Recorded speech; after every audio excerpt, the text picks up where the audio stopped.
Attention Outlook.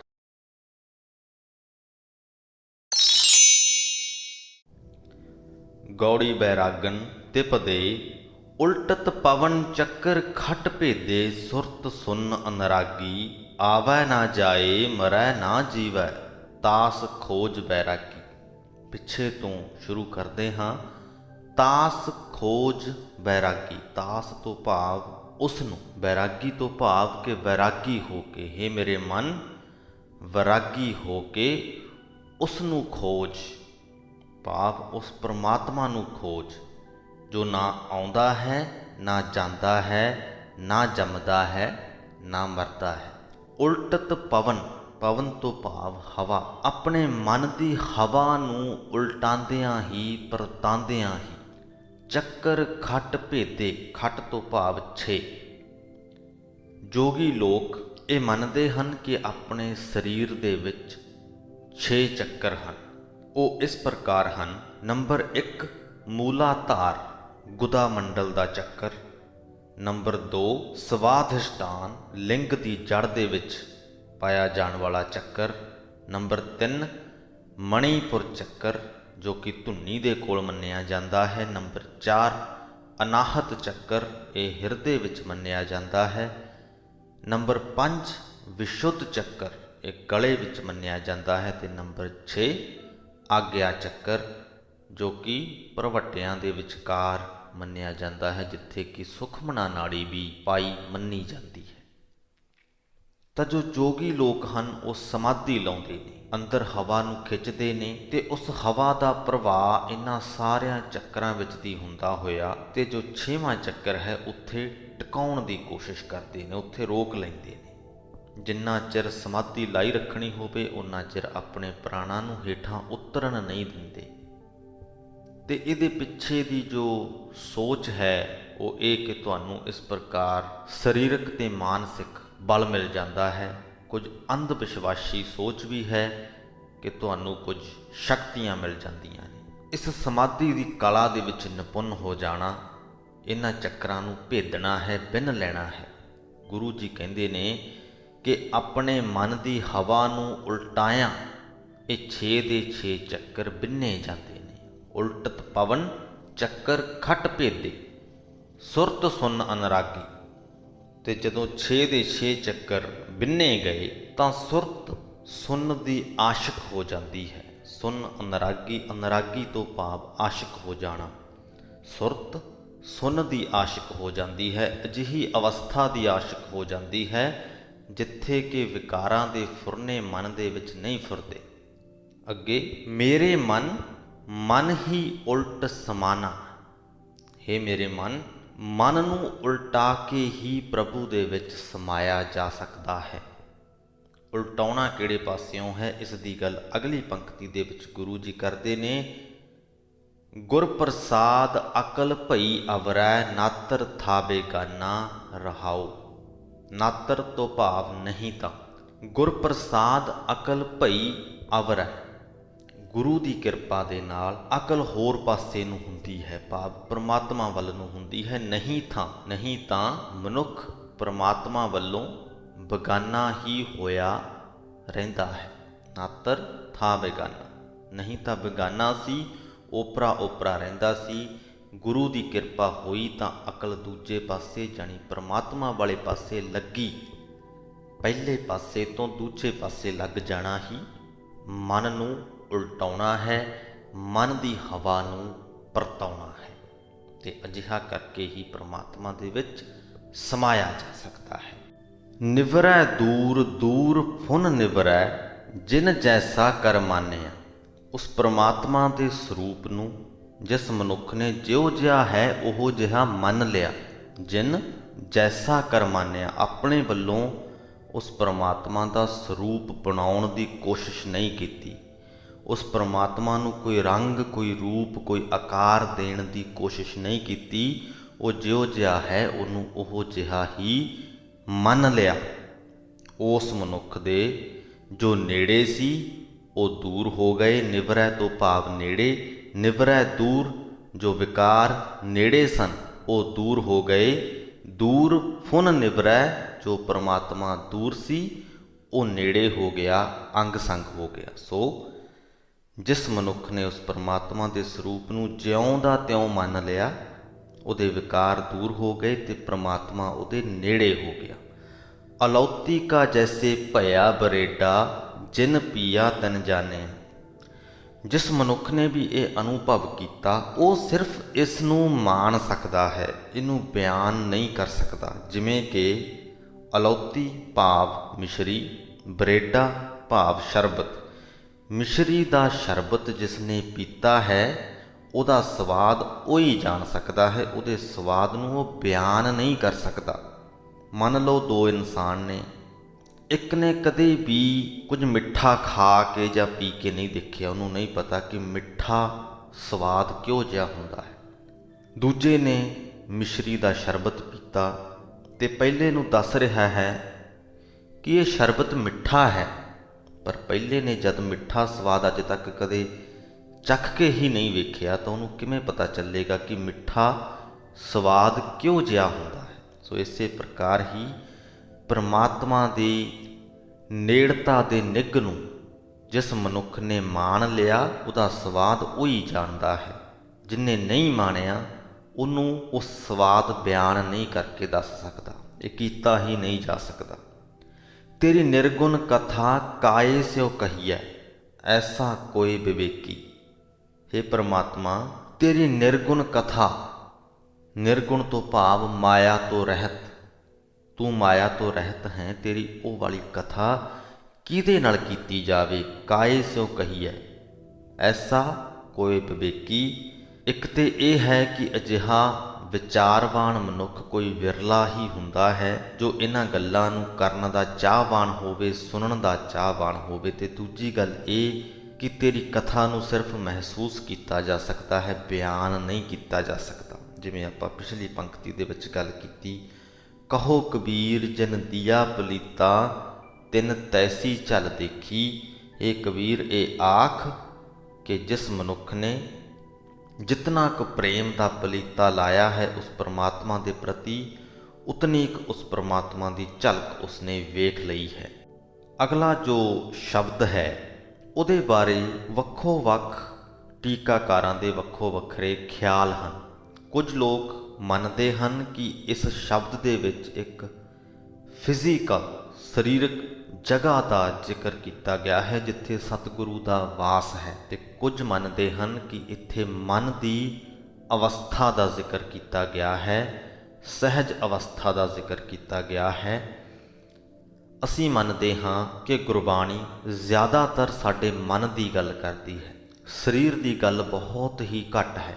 Gurbani ਸਾਡੇ ਮਨ ਦੀ, ਸਾਡੇ ਮਨ ਨੂੰ ਸੇਧਣ ਦੀ ਗੱਲ ਕਰਦੀ ਹੈ, ਮਨ ਨੂੰ ਸੁੱਚਾ ਕਰਨ ਦੀ ਗੱਲ ਕਰਦੀ ਹੈ, ਮਨ ਨੂੰ ਪਵਿੱਤਰ ਕਰਨ ਦੀ ਗੱਲ ਕਰਦੀ ਹੈ, ਮਨ ਦੇ ਹੀ ਇਸ਼ਨਾਨ ਦੀ ਗੱਲ ਕਰਦੀ ਹੈ। ਮਨ ਹੀ ਮਨ ਦੀ ਗੱਲ ਹੈ। ਸੋ ਅਜਿਹੇ 'ਚ ਅਸੀਂ ਇਸ ਸ਼ਬਦ ਦੇ ਵਿੱਚ ਮਨ ਦੀ ਹੀ ਗੱਲ ਹੁੰਦੀ ਮੰਨਦੇ ਹਾਂ। ਖਾਸ ਕਰਕੇ ਜੋ ਰਹਾਓ ਵਾਲੀਆਂ ਪੰਕਤੀਆਂ ਜਿਹੜੀਆਂ ਕਿ ਅਕਸਰ ਹੀ ਪੂਰੇ ਸ਼ਬਦ ਦਾ ਸਾਰ ਅੰਸ਼ ਹੁੰਦੀਆਂ ਨੇ, ਉਹਨਾਂ ਪੰਕਤੀਆਂ ਦੇ ਵਿੱਚ ਬਕਾਇਦਾ ਸਹਿਜ ਅਵਸਥਾ ਦੀ ਗੱਲ ਕੀਤੀ ਗਈ ਹੈ। ਸੋ ਅਸੀਂ ਮੰਨਦੇ ਹਾਂ ਕਿ ਇਹ ਵਾਲਾ ਜੋ ਸ਼ਬਦ ਹੈ ਇਹਦੇ ਵਿੱਚ ਸਹਿਜ ਅਵਸਥਾ ਦੀ ਹੀ ਗੱਲ ਕੀਤੀ ਗਈ ਹੈ। ਹੁਣ ਆਪਾਂ ਸ਼ਬਦ ਪੜ੍ਹਦੇ ਹਾਂ। ਗੌੜੀ ਤਹਾਂ ਪਾਵਸ ਸਿੰਧੂ ਧੂਪ ਨਹੀਂ ਸ਼ਈਆ, ਤਹਾਂ ਉਤਪਤ ਪਰ ਲਉ ਨਾਹੀ, ਜੀਵਨ ਮਿਰਤ ਨਾ ਦੁੱਖ ਸੁਖ ਵਿਆਪੈ, ਸੁਨ ਸਮਾਦ ਦੋਊ ਤਹਾਂ ਨਾਹੀ। ਅਕਸਰ ਹੀ ਜੋ ਸਾਡਾ ਮਨ ਹੈ ਇਹਦੇ ਵਿੱਚ ਬਹੁਤ ਪ੍ਰਕਾਰ ਦੀਆਂ ਤ੍ਰਿਸ਼ਨਾਵਾਂ ਤਾਂਘਾਂ ਹੁੰਦੀਆਂ ਨੇ, ਤੇ ਖਾਸ ਕਰਕੇ ਜੋ ਹਿੰਦੂ ਮਤ ਹੈ ਉਹਦੇ ਵਿੱਚ ਬਹੁਤ ਸਾਰੀਆਂ ਪੁਰੀਆਂ ਦਾ ਜ਼ਿਕਰ ਹੁੰਦਾ ਹੈ। ਹਿੰਦੂ ਕਹਾਣੀਆਂ ਦੇ ਵਿੱਚ ਪੰਡਤਾਂ ਆਦਿਕ ਤੋਂ ਜੇਕਰ ਅਸੀਂ ਕੋਈ ਕਹਾਣੀਆਂ ਕਥਾਵਾਂ ਸੁਣੀਏ ਤੇ ਉਹਨਾਂ ਦੇ ਵਿੱਚ ਪੁਰੀਆਂ ਦਾ ਜ਼ਿਕਰ ਹੈ, ਲੋਕਾਂ ਦਾ ਜ਼ਿਕਰ ਹੈ।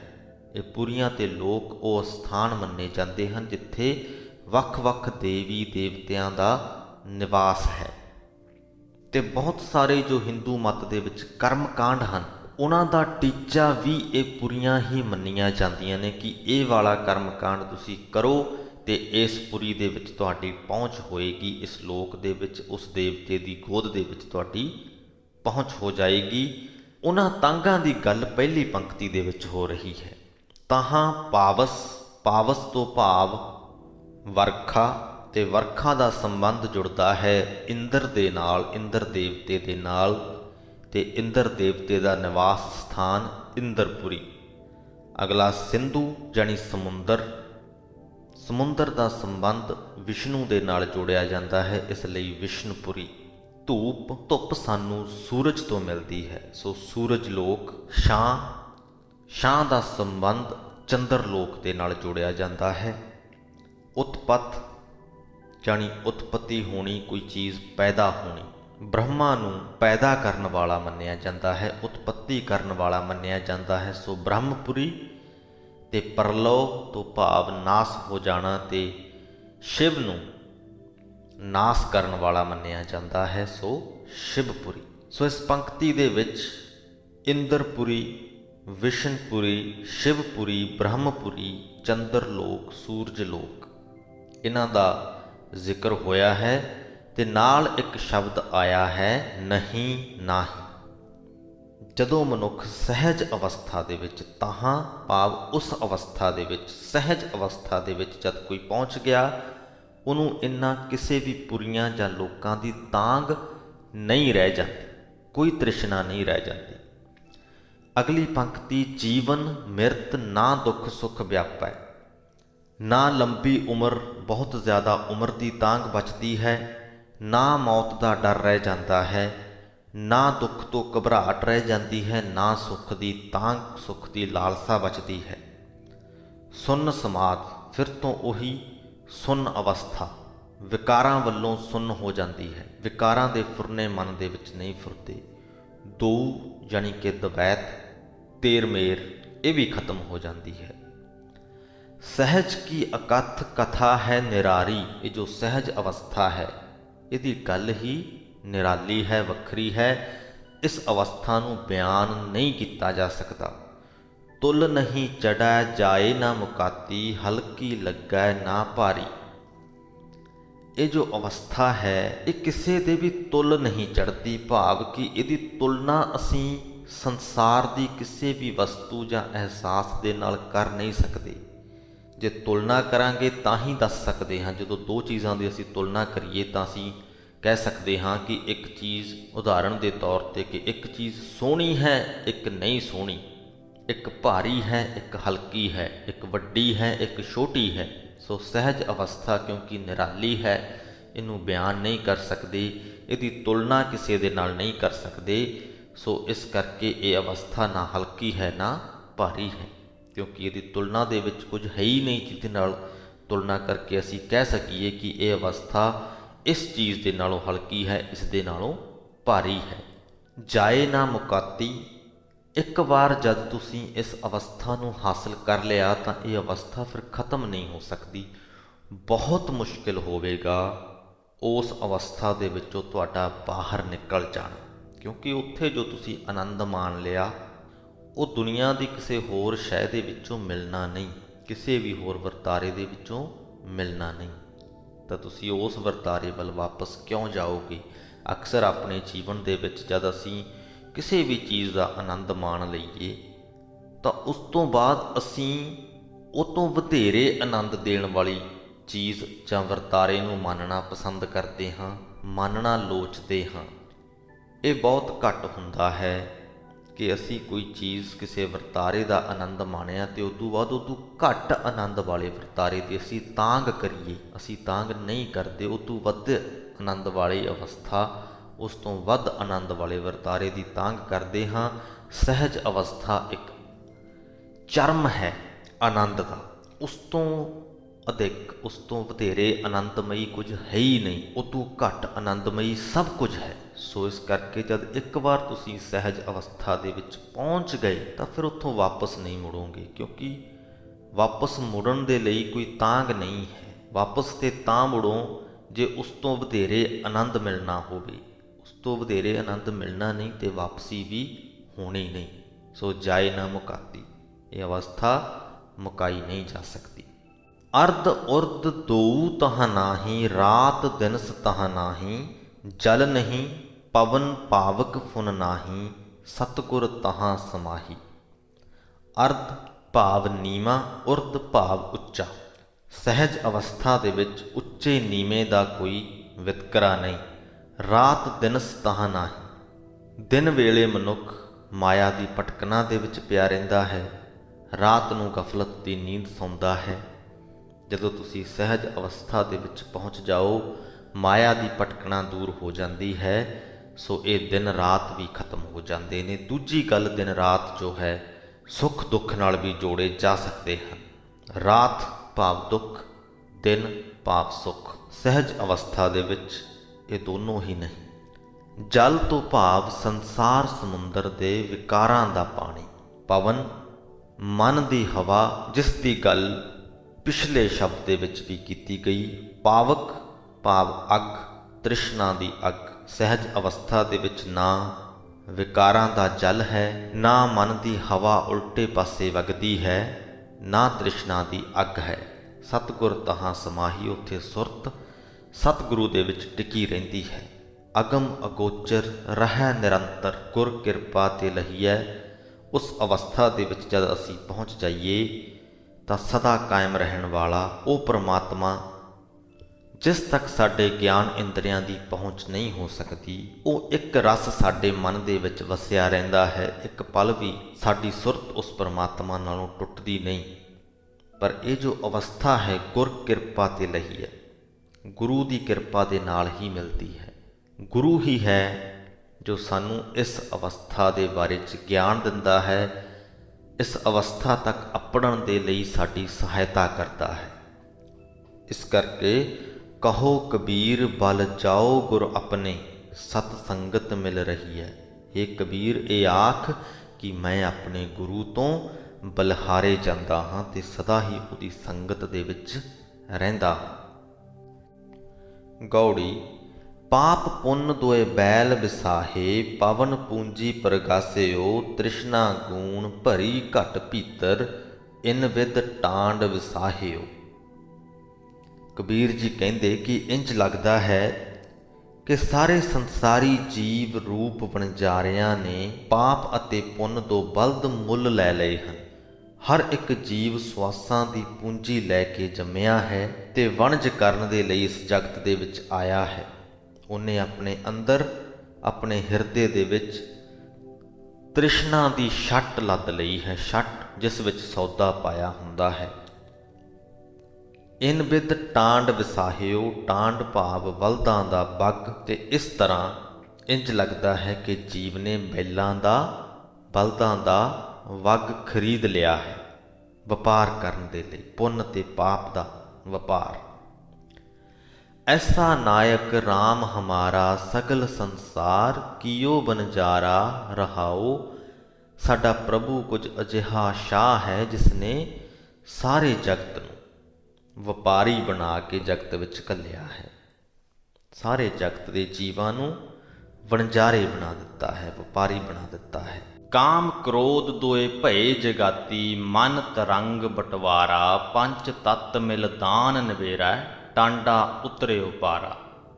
ਕਾਮ ਅਤੇ ਕ੍ਰੋਧ ਦੋਵੇਂ ਮਸੂਲੀਏ ਬਣ ਗਏ ਹਨ। ਮਨ ਦੇ ਵਿੱਚ ਉੱਠਣ ਵਾਲੀਆਂ ਖਾਹਿਸ਼ਾਂ ਦੀਆਂ ਤਰੰਗਾਂ, ਖਾਹਿਸ਼ਾਂ ਦੀਆਂ ਲਹਿਰਾਂ ਜਿਵੇਂ ਡਾਕੂ ਲੁਟੇਰੇ ਬਣ ਗਏ ਹਨ। ਪੰਜ ਤੱਤ ਮਿਲ, ਪੰਜ ਤੱਤੀ ਸਰੀਰ ਦੇ ਨਾਲ ਮਿਲ ਕੇ ਕਾਮ ਕ੍ਰੋਧ ਅਤੇ ਮਨ ਦੀਆਂ ਤਰੰਗਾਂ ਕੀ ਕਰਦੀਆਂ ਹਨ? ਦਾਨ ਨਿਬੇਰਾ। ਦਾਨ ਤੋਂ ਭਾਵ ਜੀਵਨ ਰੂਪੀ, ਉਮਰ ਰੂਪੀ ਦਾਨ ਜੋ ਸਾਨੂੰ ਪਰਮਾਤਮਾ ਦੇ ਵੱਲੋਂ ਮਿਲਿਆ ਹੋਇਆ ਹੈ, ਉਹਦਾ ਨਿਬੇੜਾ ਕਰ ਰਹੇ ਨੇ। ਅੱਧੀ ਉਮਰ ਕਾਮ ਕ੍ਰੋਧ ਦੇ ਵਿੱਚ ਗੁਜ਼ਰੀ ਜਾ ਰਹੀ ਹੈ, ਅੱਧੀ ਉਮਰ ਮਨ ਦੀਆਂ ਤਰੰਗਾਂ ਦੇ ਵਿੱਚ ਗੁਜ਼ਰੀ ਜਾ ਰਹੀ ਹੈ। ਉਮਰ ਰੂਪੀ ਜੋ ਦਾਨ ਪਰਮਾਤਮਾ ਵੱਲੋਂ ਮਿਲਿਆ, ਉਹ ਤੇ ਇਹਨਾਂ ਚੱਕਰਾਂ ਦੇ ਵਿੱਚ ਹੀ ਖਤਮ ਹੋ ਰਿਹਾ ਹੈ।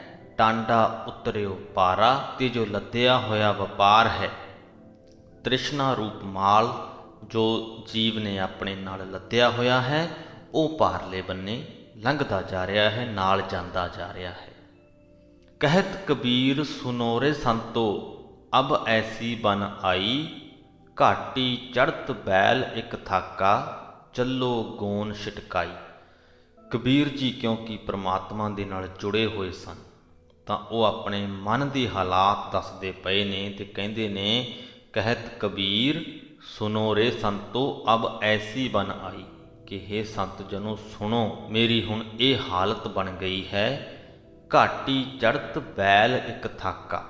ਉਹ ਜੋ ਬੈਲ, ਉਹ ਜੋ ਪਾਪ ਅਤੇ ਪੁੰਨ ਰੂਪੀ ਦੋ ਬਲਦ ਮਨੁੱਖ ਨੇ ਰੱਖੇ ਹੋਏ ਹਨ। ਕਬੀਰ ਜੀ ਕਹਿੰਦੇ ਕਿ ਮੈਂ ਸਿਮਰਨ ਦੇ, ਪ੍ਰਭੂ ਸਿਮਰਨ ਦੇ ਔਖੇ ਪੈਂਡੇ ਤੇ ਜਦੋਂ ਤੁਰ ਪਿਆ ਤਾਂ ਉਹਨਾਂ ਦੇ ਵਿੱਚੋਂ ਪਾਪ ਰੂਪੀ ਜੋ ਬੈਲ ਸੀ ਉਹ ਥੱਕ ਗਿਆ, ਤੇ ਕਿਉਂਕਿ ਹੁਣ ਬੈਲ ਇੱਕ ਰਹਿ ਗਿਆ ਹੈ ਤਾਂ ਭਾਰ ਵੀ ਘਟਾਉਣਾ ਪਏਗਾ। ਸੋ ਪਾਪ ਰੂਪੀ ਬੈਲ ਜਿਹੜਾ ਥੱਕ ਗਿਆ ਹੈ, ਇਸ ਕਰਕੇ ਪਾਪ ਦੀ ਪੰਡ ਮੈਂ ਸੁੱਟ ਦਿੱਤੀ ਹੈ। ਗੌੜੀ ਪੰਚਪਦਾ। ਪੇਵਕੜੈ ਦਿਨ ਚਾਰ ਹੈ, ਸਾਹੁਰੜੈ ਜਾਣਾ, ਅੰਧਾ ਲੋਕ ਨਾ ਜਾਣਈ, ਮੂਰਖ ਏ ਆਣਾ। ਜਿਸ ਪ੍ਰਕਾਰ ਅਸੀਂ ਜਾਣਦੇ ਹਾਂ ਗੁਰਬਾਣੀ ਦੇ ਵਿੱਚ, ਇਹ ਜੋ ਸਾਡਾ ਜੀਵਨ ਹੈ ਇਹਨੂੰ ਪੇਕਾ ਘਰ ਮੰਨਿਆ ਗਿਆ ਹੈ। ਮੌਤ ਤੋਂ ਬਾਅਦ ਜਿੱਥੇ ਅਸੀਂ ਜਾਣਾ ਹੈ ਉਹਨੂੰ ਸਹੁਰਾ ਘਰ ਮੰਨਿਆ ਗਿਆ ਹੈ। ਸੋ ਕਬੀਰ ਜੀ ਵੀ ਕਹਿੰਦੇ ਨੇ ਕਿ ਪੇਵਕੜੈ ਦਿਨ ਚਾਰ ਹੈ, ਇਹ ਜ਼ਿੰਦਗੀ ਸਾਡੀ 4 ਦਿਨਾਂ ਦੀ ਹੈ। ਸਾਹੁਰੇ ਜਾਣਾ ਭਾਵ ਇੱਥੋਂ ਸਾਨੂੰ ਜਾਣਾ ਹੀ ਪੈਣਾ, ਮੌਤ ਨੇ ਆਉਣਾ ਹੀ ਆਉਣਾ। ਪਰ ਫਿਰ ਵੀ ਅੰਧਾ ਲੋਕ ਨਾ ਜਾਣੇ, ਇਹ ਜੋ ਜਗਤ ਹੈ ਅੰਨਾ ਹੋਇਆ ਹੋਇਆ ਹੈ। ਮੂਰਖ ਇਆਣਾ, ਇਹ ਜੋ ਮਨੁੱਖ ਹੈ ਮੂਰਖ ਹੈ, ਅਣਜਾਣ ਹੈ, ਇਸ ਗੱਲ ਨੂੰ ਜਾਣਦਾ ਨਹੀਂ, ਬੁੱਝਦਾ ਨਹੀਂ।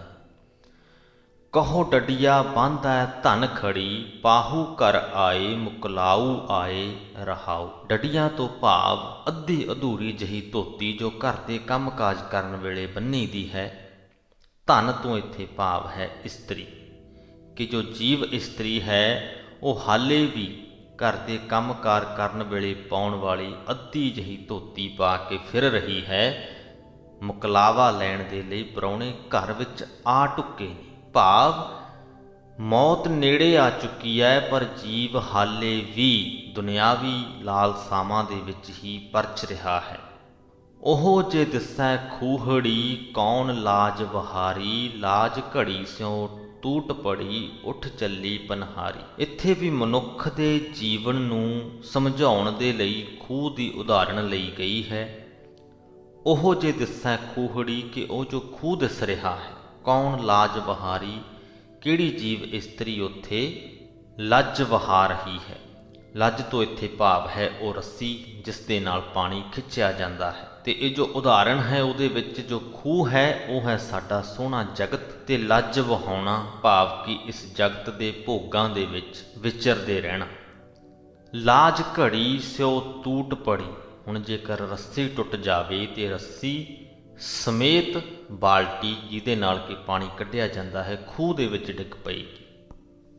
ਜਿਸ ਦੀ ਲੱਜ ਘੜੇ ਸਮੇਤ ਟੁੱਟ ਜਾਂਦੀ ਹੈ, ਭਾਵ ਜਿਸ ਦੀ ਉਮਰ ਮੁੱਕ ਜਾਂਦੀ ਹੈ, ਸਰੀਰ ਢਹਿ ਪੈਂਦਾ ਹੈ, ਉਹ ਪਾਣੀ ਭਰਨ ਵਾਲੀ ਯਾਨੀ ਕਿ ਉਹ ਜੀਵ ਇਸਤਰੀ ਜਿਹੜੀ ਸੰਸਾਰਕ ਭੋਗਾਂ ਦੇ ਵਿੱਚ ਵਿਚਰ ਰਹੀ ਸੀ, ਇੱਥੋਂ ਉੱਠ ਕੇ ਪਰਲੋਕ ਨੂੰ ਤੁਰ ਪੈਂਦੀ ਹੈ।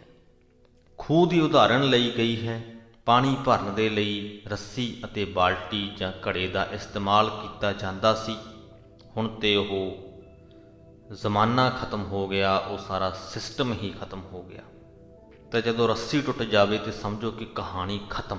ਉਸੇ ਪ੍ਰਕਾਰ ਹੀ ਮਨੁੱਖ ਦੇ ਜੀਵਨ ਦੀ ਗੱਲ ਕਬੀਰ ਜੀ ਨੇ ਸਾਨੂੰ ਸਮਝਾਈ ਹੈ ਕਿ ਜਦ ਮੌਤ ਆ ਗਈ ਤੇ ਸਾਰੀ ਕਹਾਣੀ। ਸਾਹਿਬ ਹੋਏ ਦਇਆਲ ਕਿਰਪਾ ਕਰੇ, ਆਪਣਾ ਕਾਰਜ ਸਵਾਰੇ, ਤਾਂ ਸੁਹਾਗਣ ਜਾਣੀਐ ਗੁਰ ਸ਼ਬਦ ਵਿਚਾਰੇ। ਜੇ ਮਾਲਕ ਪ੍ਰਭੂ ਦਿਆਲ ਹੋ ਜਾਏ, ਆਪਣੀ ਕਿਰਪਾ ਕਰੇ, ਤਾਂ ਜੀਵ ਇਸਤਰੀ ਦੇ ਕਾਰਜ ਆਪ ਹੀ ਸਵਾਰਦਾ ਹੈ। ਉਹਨੂੰ ਸੰਸਾਰ ਖੂਹੀ ਵਿੱਚੋਂ ਭੋਗਾਂ ਦਾ ਪਾਣੀ ਕੱਢਣ ਤੋਂ ਆਪ ਹੀ ਬਚਾ ਲੈਂਦਾ ਹੈ। ਜਿਹੜੀ ਜੀਵ ਇਸਤਰੀ ਗੁਰੂ ਦੇ ਸ਼ਬਦ ਨੂੰ ਵਿਚਾਰਦੀ ਹੈ, ਮਨ ਦੇ ਵਿੱਚ ਵਸਾਉਂਦੀ ਹੈ, ਉਹੀ ਸੁਹਾਗਣ ਜਾਣੀ ਜਾਂਦੀ ਹੈ। ਕਿਰਤ ਕੀ ਬਾਂਦੀ ਸਭ ਫਿਰੈ, ਦੇਖੋ ਵਿਚਾਰੀ, ਏਸ ਨੂੰ ਕਿਆ ਆਖੀਐ, ਕਿਆ ਕਰੇ ਵਿਚਾਰੀ। ਕਹਿੰਦੇ ਜੀਵ ਇਸਤਰੀ ਨੂੰ ਦੋਸ਼ ਨਹੀਂ, ਇਹਨੂੰ ਅਸੀਂ ਕੀ ਕਹੀਏ, ਆਪਣੇ ਪਿਛਲੇ ਜਨਮਾਂ ਦੇ ਕੀਤੇ ਸੰਸਕਾਰਾਂ ਦੇ ਅਨੁਸਾਰ ਬੱਝੀ ਹੋਈ ਭਟਕ ਰਹੀ ਹੈ। ਭਈ ਨਿਰਾਸੀ ਉੱਠ ਚੱਲੀ, ਚਿੱਤ ਬੰਦ ਨਾ ਧੀਰਾ, ਹਰ ਕੀ ਚਰਨੀ ਲਾਗ ਰਹੋ, ਭਜ ਸ਼ਰਨ ਕਬੀਰਾ। ਆਸਾਵਾਂ ਸਿਰੇ ਨਹੀਂ ਚੜ੍ਹਦੀਆਂ, ਮਨ ਧੀਰਜ ਨਹੀਂ ਫੜਦਾ, ਤੇ ਜੀਵ ਇਸਤਰੀ ਇੱਥੋਂ ਉੱਠ ਤੁਰਦੀ ਹੈ।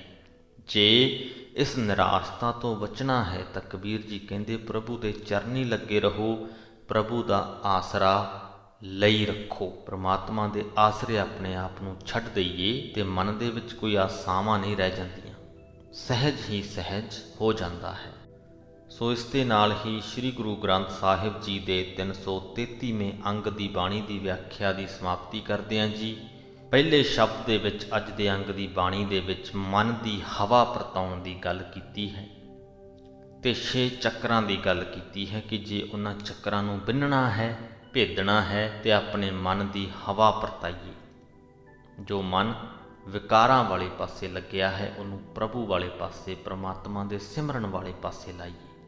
ਦੂਸਰੇ ਸ਼ਬਦ ਦੇ ਵਿੱਚ ਸਹਿਜ ਅਵਸਥਾ ਦੀ ਗੱਲ ਹੋਈ ਤੇ ਕਬੀਰ ਜੀ ਨੇ ਸਾਨੂੰ ਇਹ ਸਮਝਾਇਆ ਕਿ ਜਦ ਸਹਿਜ ਅਵਸਥਾ ਮਨ ਦੇ ਵਿੱਚ ਬਣ ਜਾਏ ਤਾਂ ਕੀ ਹੋ ਜਾਂਦਾ ਹੈ, ਕਿਵੇਂ ਸੁੱਖ ਦੁੱਖ ਦਾ ਫਾਸਲਾ ਮਿਟ ਜਾਂਦਾ ਹੈ, ਕਿਵੇਂ ਮਨ ਸਦਾ ਹੀ ਪ੍ਰਮਾਤਮਾ ਦੀ ਯਾਦ ਵਿੱਚ ਜੁੜਿਆ ਰਹਿੰਦਾ ਹੈ। ਤੇ ਉਂਝ ਇਹ ਵੀ ਆਖਿਆ ਕਿ ਸਹਿਜ ਅਵਸਥਾ ਇੱਕ ਅਜਿਹੀ ਅਵਸਥਾ ਹੈ ਜੋ ਜਿਸ ਨੇ ਪਾਈ ਹੈ ਉਹਨੇ ਹੀ ਉਹਦਾ ਆਨੰਦ ਮਾਣਿਆ ਹੈ, ਉਹਨੂੰ ਬਿਆਨ ਕਰਨਾ ਬਹੁਤ ਮੁਸ਼ਕਿਲ ਹੈ। ਇੱਕ ਜਿਸ ਨੇ ਸਹਿਜ ਅਵਸਥਾ ਦਾ ਆਨੰਦ ਮਾਣ ਲਿਆ ਉਹ ਦੂਸਰੇ ਨੂੰ ਸਮਝਾ ਨਹੀਂ ਸਕਦਾ ਕਿ ਉਹ ਅਵਸਥਾ ਕਿਉਂ ਜਿਹੀ ਹੈ। ਤੀਸਰੇ ਸ਼ਬਦ ਦੇ ਵਿੱਚ ਪਾਪ ਤੇ ਪੁੰਨ ਰੂਪੀ ਦੋ ਬਲਦਾਂ ਦੀ ਗੱਲ ਹੋਈ।